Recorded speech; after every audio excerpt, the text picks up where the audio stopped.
नमस्कार, Shalini Kaushik law classes में आप सभी का स्वागत है। आज हम आपको बताने जा रहे हैं कि पूरे भारत में अधिवक्ता बनना अब बहुत कठिन कार्य हो गया है। माननीय उच्चतम न्यायालय ने कुछ याचिकाओं का निपटारा करते हुए अधिवक्ताओं के नामांकन शुल्क में भारी कमी की है, लेकिन इसके साथ साथ माननीय उच्चतम न्यायालय ने जो निर्देश अधिवक्ता के नामांकन के लिए जारी किए हैं, उनसे अधिवक्ताओं के रूप में किसी भी बार काउंसिल में अपना पंजीकरण कराना अब एक बहुत मुश्किल कार्य हो गया है। आप सभी जान सकते हैं कि अब आपको इसके लिए क्या क्या करना होगा। सबसे पहले आप संबंधित बार काउंसिल की वेबसाइट से पंजीकरण फॉर्म को डाउनलोड कर सकते हैं, जिसका कोई शुल्क नहीं लिया जाएगा। इसका कोई शुल्क अब तक भी नहीं था और अब भी इसका कोई शुल्क नहीं है। पंजीकरण फॉर्म के साथ सामान्य व पिछड़ी जाति के अभ्यर्थी को 600 रुपये का bank draft bar council of Uttar Pradesh Allahabad के नाम से तथा 150 रुपये का bank draft bar council of India collection fund account Allahabad के नाम से तथा एससी अनुसूचित जाति, एसटी अनुसूचित जनजाति के अभ्यर्थी को 100 रुपये का bank draft bar council of Uttar Pradesh Allahabad के नाम से तथा 25 रुपये का bank draft bar council of India collection fund account Allahabad के नाम से देय होगा।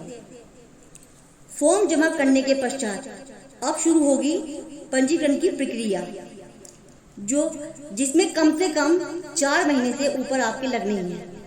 फॉर्म जमा होने के पश्चात 1 माह के भीतर अभ्यर्थियों के जितने भी शैक्षणिक प्रमाण पत्र, अंक पत्र वे संबंधित बोर्ड व विश्वविद्यालय को जांच हेतु सत्यापन हेतु भेजे जाएंगे। साथ ही पुलिस वेरिफिकेशन जो अब तक नहीं था वो जोड़ दिया गया है और पुलिस वेरिफिकेशन के लिए प्रत्येक जिले के वरिष्ठ पुलिस अधीक्षक को 1 माह के अंदर पुलिस वेरिफिकेशन हेतु भेज दिया जाएगा। साथ ही वरिष्ठ पुलिस अधीक्षक को इस आशय के साथ पत्र भेजा जाएगा कि यदि किसी अभ्यर्थी के विरुद्ध कोई मुकदमा लंबित है तो 45 दिन के अंदर आख्या प्रेषित करें तथा जिन अभ्यर्थियों के विरुद्ध कोई मामला लंबित नहीं है उनके संबंध में किसी प्रकार की आख्या देने की आवश्यकता नहीं है। यदि 45 दिन के अंदर संबंधित अभ्यर्थी के विरुद्ध कोई आख्या प्राप्त नहीं होती है तो यह मान लिया जाएगा कि उक्त अभ्यर्थी के विरुद्ध कोई मुकदमा पंजीकृत नहीं है। अब पुलिस वेरिफिकेशन व शैक्षणिक प्रमाण पत्रों के सत्यापन के पश्चात संबंधित लिपिक, मतलब अभी तक जो लिपिक है उसी पे काम है, 15 दिन के अंदर अपनी आख्या के साथ सभी पत्रावलियां सचिव बार काउंसिल उत्तर प्रदेश के सम्मुख काउंटर साइन हेतु प्रस्तुत करेंगे। अब पंजीकरण का मैटर जाएगा सचिव के पास। सचिव बार काउंसिल उत्तर प्रदेश अगले 15 दिन के भीतर काउंटर साइन के पश्चात संबंधित पत्रावली पंजीकरण विभाग को अग्रसारित करेंगे। 15 दिन के अंदर वे भेज देंगे पंजीकरण विभाग को। अब पंजीकरण विभाग के संबंधित कर्मचारी पत्रावली प्राप्ति की दिनांक से 30 दिन के भीतर पंजीकरण समिति के समक्ष उक्त पत्रावली प्रस्तुत करेंगे। जो सारी पंजीकरण समितियां हैं उनसे यह अपेक्षा होगी कि वे पत्रावलियां जो उनके सम्मुख प्रस्तुत की गई हैं वे उन्हें अपनी सुविधा अनुसार संबंधित प्रार्थीगण को व्यक्तिगत साक्षात्कार के लिए सचिव बार काउंसिल ऑफ उत्तर प्रदेश को सूचित कर 3 सप्ताह के अंदर तिथि निश्चय करके बुलाएंगे।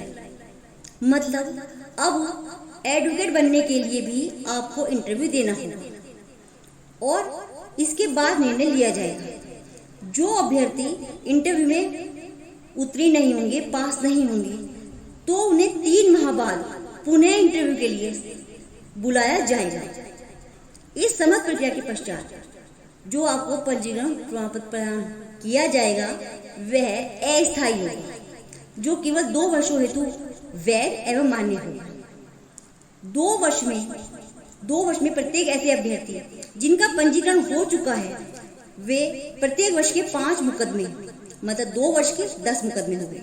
प्रत्येक वर्ष के 5 मुकदमे स्वयं दाखिल किए हुए, जो आपने खुद दाखिल किए हों, बहस किए हो जिनमें आप सहायक के रूप में कार्य किया हो या जिनमें आपका नाम आया हो का विवरण प्रस्तुत करेंगे।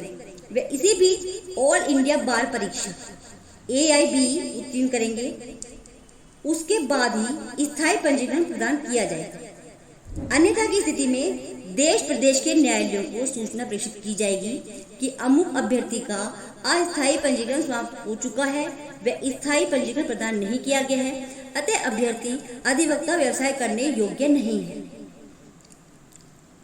अब और एक बात और है कि स्थायी प्रमाण पत्र प्राप्त होने के बाद ही आप COP के लिए आवेदन कर सकेंगे और उस समय ही वांछित शुल्क आपसे लिया जाएगा। मतलब बेहद टफ कार्य हो गया है अब वकील बनना, लेकिन नियम जरूरी है, कानून जरूरी है, क्योंकि जब तक नियम नहीं होंगे तब तक आप कुछ भी बन जाइए, उसकी कोई खास मान्यता भी नहीं होगी। अब ऐसा लगता है कि वकील बनना वाकई बहुत ज़्यादा मान्यता प्राप्त व्यवसाय होने वाला है। धन्यवाद।